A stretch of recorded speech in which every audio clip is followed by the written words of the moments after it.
2007, une année d'incendie ainsi qu'une année de glace fondante. L'année où le monde a reconnu que le changement climatique est façonné par l'homme en posant la plus grande menace à l'avenir de notre planète. Des millions de personnes ont fui leur foyer à cause des inondations, des cyclones et autres désastres climatiques, à cause des troubles au Darfour ou encore à cause de la violence continue en Irak.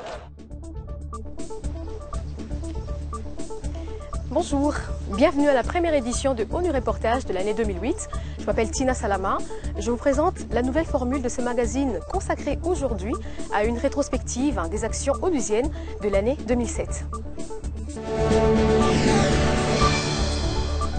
L'année 2007 a été marquée par l'entrée en fonction d'un nouveau secrétaire général. Ce dernier a tout de suite affiché ses priorités, le changement climatique et le Darfour. Malgré tous ces défis, 2007 a été le début d'une nouvelle ère aux Nations Unies lorsque Ban Ki-moon en est devenu le secrétaire général. Sa priorité, le changement climatique. Ban Ki-moon est le premier secrétaire général à avoir visité l'Antarctique et à avoir vu les icebergs fondre devant ses yeux. En Antarctique, la température augmente 7 fois plus rapidement que la moyenne mondiale. Je voudrais envoyer un message fort à la communauté mondiale. Mon message, c'est qu'il faut agir immédiatement. Une autre priorité, la paix au Soudan.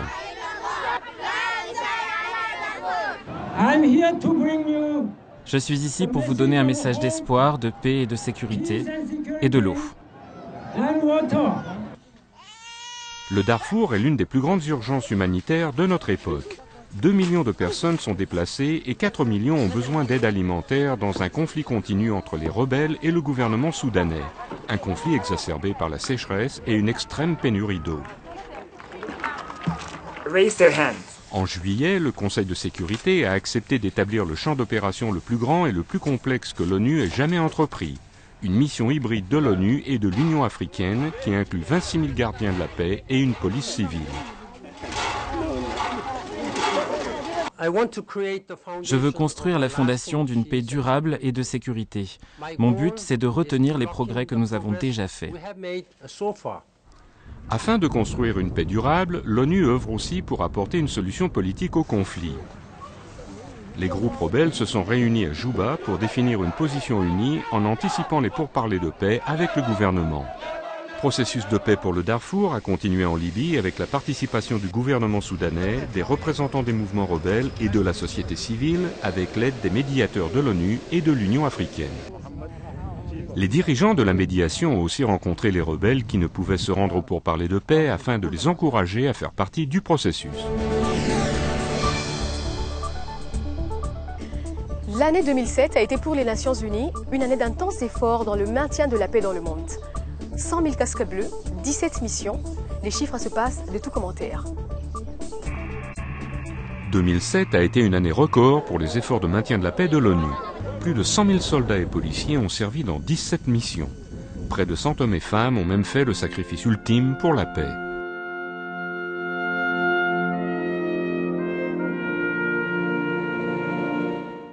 En Haïti, la mission de stabilisation de l'ONU a aidé à démanteler les factions armées et à renforcer l'autorité de la loi. L'inflation a été réduite de 10% et les zones interdites ont disparu. Au Libéria, une unité de force de police entièrement féminine venue de l'Inde se concentre sur la prévention de la violence contre les femmes. L'entraînement a été ardu et dur. Mes filles sont donc préparées mentalement, émotionnellement et physiquement. Après 14 ans de guerre, le Libéria avance vers la paix sur un chemin chaotique. Le taux de chômage s'élève à 85% et les 3/4 de la population vivent en dessous du niveau de pauvreté. 50 000 ouvriers locaux et anciens combattants réparent maintenant l'infrastructure routière endommagée.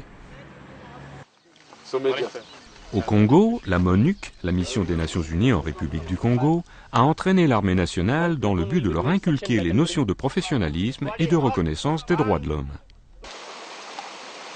La paix reste encore très fragile au Congo. Plus de 100 000 personnes ont fui la violence récente de la province de Kivu. Beaucoup ne peuvent être joints par les secouristes et ceux qui ont de la chance trouvent de l'aide dans des camps de fortune.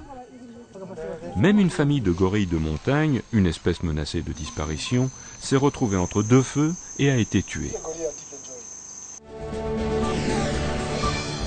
Dans certains pays, comme le nôtre, parler du réchauffement climatique peut paraître superflu. Pourtant, sur la planète en 2007, les conséquences liées à cela ont été désastreuses. L'ONU s'est saisi de la question. En 2007, les catastrophes naturelles ont été plus dévastatrices que les guerres. 20 millions de réfugiés climatiques ont fui les inondations en Inde et au Bangladesh, et l'Afrique a connu les pires inondations de ces 30 dernières années. Des cultures alimentaires vitales ont été détruites et des milliers de personnes ont dû dépendre de l'aide alimentaire. Des variations climatiques extrêmes se sont produites dans chaque continent. Pour la toute première fois, le Conseil de sécurité a placé le changement climatique sur son calendrier. Le changement climatique est lié aux activités humaines, comme le rapportent les 2000 experts scientifiques du GIEC, le groupe intergouvernemental sur l'évolution du climat. Les gaz de serre font augmenter la température, tout particulièrement en Antarctique où la glace fond plus vite que jamais. Le niveau de la mer augmentera de même et les ours polaires sont en danger de disparition. 160 dirigeants du monde se sont réunis à New York pour la plus grande réunion mondiale sur le changement climatique afin d'écouter ce message d'alarme. Arnold Schwarzenegger, gouverneur de la Californie. Les nations riches et les nations pauvres ont des responsabilités différentes, mais une responsabilité que nous avons tous est celle de l'action. Action, action, action. Le protocole de Kyoto favorise la réduction des émissions et il va expirer en l'an 2012. Avant la fin de l'année, les dirigeants du monde se sont encore réunis à Bali pour déterminer un calendrier afin de formuler un accord complémentaire. Si l'action commence immédiatement, l'avance du changement climatique peut encore être renversée. Rajendra Pachauri, président du GIEC. Les investissements en infrastructures énergétiques doivent se faire d'une manière qui va respecter les conditions climatiques, parce que ces investissements serviront la société pour très longtemps. Le développement viable prend de l'importance dans beaucoup de pays. 400 milliards de sacs en plastique polluent le globe, comme à Ouagadougou, au Burkina Faso. Des agences de l'ONU ont aidé les femmes à y ouvrir une usine de recyclage des sacs en plastique en matière première, et elles fabriquent des règles avec le nouveau plastique. Le changement climatique touche aussi la santé.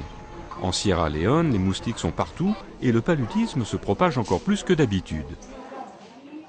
La petite Rachel lutte pour survivre en Sierra Leone. Les agences de l'ONU investissent énormément dans la prévention, depuis la distribution de moustiquaires traités aux insecticides à l'étude de plantes médicinales autochtones qui pourraient offrir un nouveau remède, en espérant arriver à sauver Rachel. Le changement climatique touche aussi la santé. La réduction de la mortalité infantile est l'un des objectifs de développement du millénaire. Et 2007 a marqué le point crucial de la mi-temps en arrivant au but pour réduire de moitié la pauvreté d'ici l'an 2015. Au même moment, l'Afrique reste en retard sur la plupart des objectifs de développement du millénaire.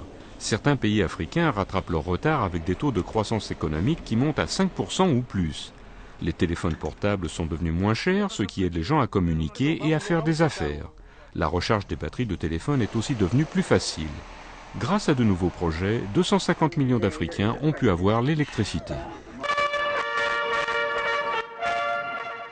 2007 s'est terminé sur une bonne note. Le GIEC de l'ONU et Al Gore ont reçu le prix Nobel de la paix pour leurs travaux qui ont placé le changement climatique sur le calendrier mondial. Nous sommes destinés à partager la surveillance de la planète Terre, et l'avenir est entre nos mains. Nous devons nous assurer ensemble que nos petits-enfants n'auront pas à demander pourquoi nous n'avons pas fait ce qu'il fallait et pourquoi ils doivent en subir les conséquences.